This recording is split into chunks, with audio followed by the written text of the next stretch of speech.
اقبال نے کہا تھا حب دولت تلف می سازت زکات، زکات حب دولت کو زائل کرتی ہے، جب اللہ کی راہ میں لٹاؤ گے تو اس سے کم بھی نہیں ہوگا۔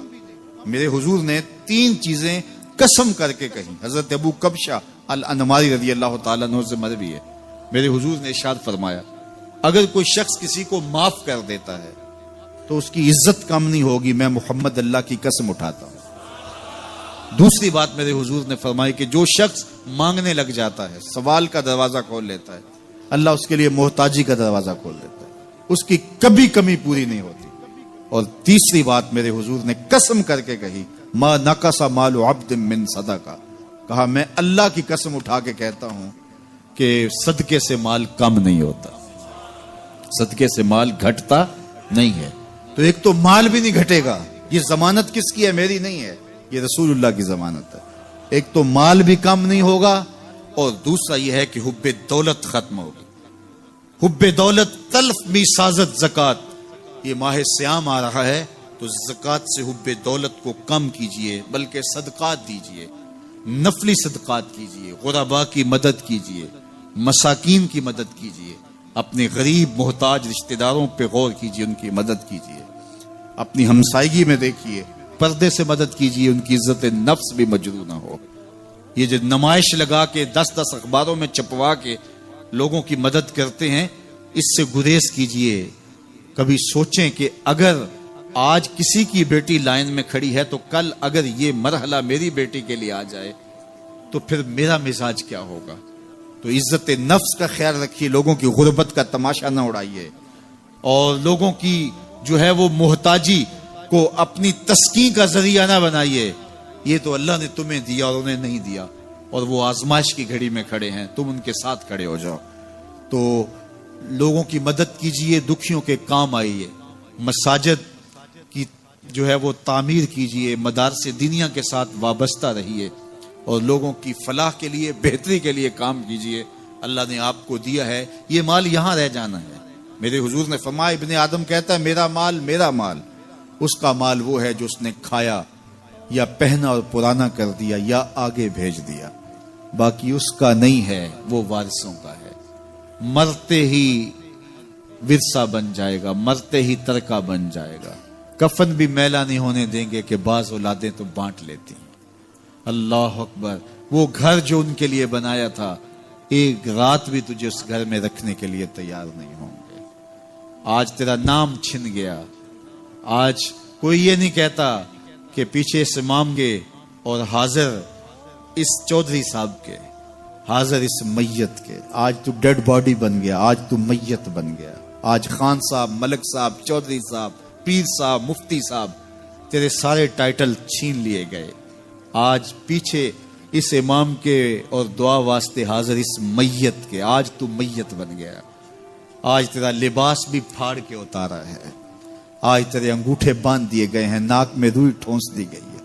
آج تو غسال کے رحم و کرم پہ ہیں، وہ تجھے ادھر الٹ دے یا ادھر پلٹ دے۔ اب تیرے پاس کوئی اختیار ہی باقی نہیں رہا۔ میاں صاحب بولے جاندی واری ڈرونا بنےو تے ہاتھ نہ لاندے ڈرتے۔ آج اولاد بھی دور ہے، پوتے اور پوتیاں بھی ڈرتی ہیں۔ جاندی واری ڈرونا بنےو تے ہاتھ نہ لاندے ڈر دے، جنہ لئی تو پاپ کمائے اج کتھے نہیں تیرے کر دے۔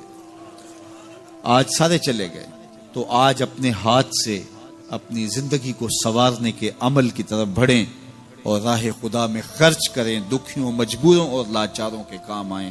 اللہ آپ کی مدد کرے گا اور حب دنیا کم ہوگی۔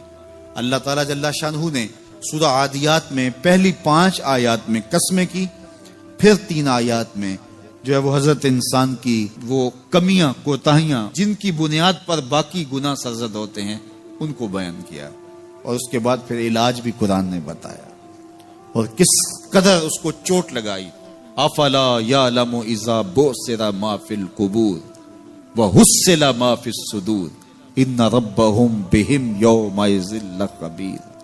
افلا یعلم اذا بعثر ما فی القبور، اے اکڑ کے چلنے والے، اے ناشکر انسان، اے دولت کے پجاری، وہ وقت یاد کر جب تو قبر سے اٹھایا جائے گا۔ اس وقت کفن بھی چھین لیا جائے گا، اب سب کو چھین لیا گیا، دولت، بینک بیلنس، تیری جائیدادیں، پلازے، گاڑیاں، گھر، کوٹھیاں، بنگلے، سب کچھ یہیں رہ گیا، صرف ایک چادر کفن کی لے کے جا رہا ہے۔ لیکن جب قبر سے اٹھایا جائے گا یہ کفن کی چادر بھی رہ جائے گی، برہنہ اٹھایا جائے گا۔ اللہ اکبر! نہ پاؤں میں جوتے، نہ سر پہ پگڑی، نہ بدن پہ کپڑا، برہنہ اٹھایا جائے گا۔ سیدہ عائشہ رضی اللہ تعالیٰ عنہ نے سنا تو کانپنے لگی، عرض کی حضور قبر سے برہنہ اٹھائے جائیں گے تو ایک دوسرے سے حیا نہیں آئے گی؟ فرمایا عائشہ معاملہ اس سے بھی آگے ہے، کسی کو ہوش ہوگی تو حیا آئے گی، ہوش اڑے ہوئے ہوں گے، خوف قیامت طاری ہوگا، قبروں سے یوں لوگ اٹھائے جائیں گے۔ افلا یعلم اذا بوسر ما فی القبور، اب بوسرا کا جو مفہوم ہے، جو ترجمہ اور معنی ہے وہ تو رہے، بوسرا کا جو صوتی آہنگ ہے، جب بولتے ہوئے ایک جھٹکا لگتا ہے تو قبروں سے اٹھتے ہوئے لوگوں کی کیفیت معلوم کرنے کے لیے بوسرا کا صوتی آہنگ ہی کافی ہے۔ افلا یعلم اذا بوسر ما فی القبور وحصل ما فی الصدور، حصلہ کے اوپر جو تشدید ہے، یہ معنی کو کتنی خوبصورتی کے ساتھ ایک مجسم پیکر میں سامنے لا رہی ہے۔ اللہ فرماتا پھر وہ وقت آئے گا جو سینے میں ہوگا وہ تشت ازبام ہو جائے گا۔ آج آپ مجھے نیک سمجھتے ہیں، میں آپ کو اچھا سمجھتا ہوں، لیکن میرے سینے کے اندر کیا چل رہا ہے یہ آپ کو نہیں پتا۔ یہ میں تقریر چہک چہک کے کر رہا ہوں، اس کے پیچھے کیا ہے؟ میں آپ کے دل اپنی جانب موڑنا چاہتا ہوں، آپ کی جیبیں خالی کرنا چاہتا ہوں، یا میں آپ کے سامنے پاک اور ستھرا اور بڑا جو ہے وہ نیکوکار بننا چاہتا ہوں، یا میرا مقصد رضائے الہی ہے؟ یہ مجھے پتا ہے، آپ کو نہیں پتا۔ آپ کہاں ہیں، کہاں کھڑے ہیں، میں آپ کو اچھا سمجھتا ہوں، لیکن آپ کو پتا ہے کہ ہم کہاں کھڑے ہیں۔ لیکن قیامت کے دن یہ ساری چیزیں سامنے آ جائیں۔ وَحُصِّلَ مَا فِي الصُّدُورِ، اور سورہ الطارق میں فرمایا یوم تبلی السرائر فما لہ من قوت ولا ناصر، اس دن سارے راز کھول دیے جائیں گے اور کوئی طاقت نہیں ہوگی جو ان رازوں کو کھلنے سے روک سکے گا۔ آج طاقتور کی بات نہیں کھلتی اور کمزور کی بات اچھال دی جاتی ہے، لیکن وہ وقت آنے والا ہے یوم تبلی السرائر فما لہ من قوت ولا ناصر، نہ زور کے بل پہ، نہ زر کے بل پہ، نہ کسی اور بل پہ کسی کام کو روکا جا سکے گا، ہر شے تشت ازبام ہو جائے گی۔ وہ کتنا سخت دن ہوگا۔ اے داور حشر میرا نامہ اعمال نہ پوچھ، اس میں کئی پردہ نشینوں کے بھی نام آتے ہیں، تو وہ کتنا سخت دن ہوگا۔ وَحُصِّلَ مَا فِي الصُّدُورِ إِنَّ رَبَّهُمْ بِهِمْ يَوْمَئِذٍ لَخَبِيرٌ، بے شک ان کا رب اس دن ان سے خوب باخبر ہوگا۔ وہ آج بھی باخبر ہے، لیکن آج کئیوں کو یقین نہیں کہ وہ باخبر ہے، لیکن اس دن سب کو یقین ہو جائے گا کہ میرا رب اس سے باخبر ہے۔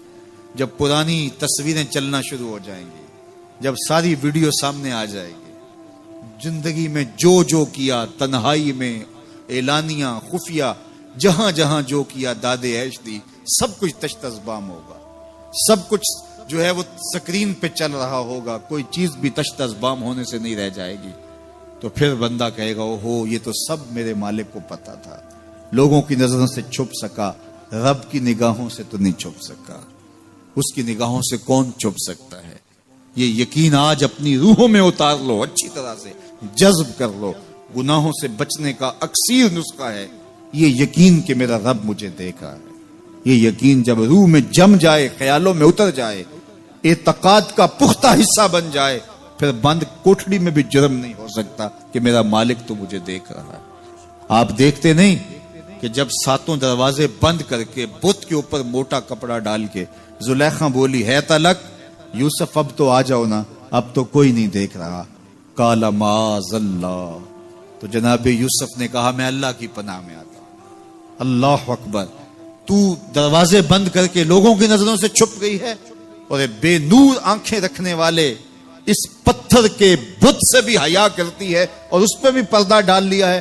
جب تو اس جھوٹے خدا سے حیا کرتی ہے، میں سچے خدا سے حیا کیوں نہ کروں جو ساتویں کوٹھڑی میں بھی دیکھتا ہے۔ اتنی روشنیاں برسی کہ گناہ کا تصور بھی محال ہو جائے۔ تو یہ یقین کہ میرا اللہ مجھے دیکھ رہا ہے، یہ انسان کی زندگی میں نظم پیدا کرتا ہے۔ آنے والا موسم ماہ سیام رمضان المبارک، یہ ہماری زندگی کے اندر یہ نور داخل کرتا ہے کہ میرا اللہ دیکھ رہا ہے. کڑکتی دھوپ، برستی گرمی، زباں کانٹا، ہونٹ خشک، گلا خشک، دروازہ مکفل، ٹھنڈا پانی دستیاب، لیکن ایک گھونٹ بھی حلق سے نیچے نہیں اتارتے کہ میرا اللہ دیکھ رہا ہے. وضو کرتے بھی احتیاط کرتے ہیں کہ میرا اللہ مجھے دیکھ رہا ہے. کرتے ہیں کہ نہیں کرتے؟ یہ نور ملتا ہے کہ نہیں ملتا؟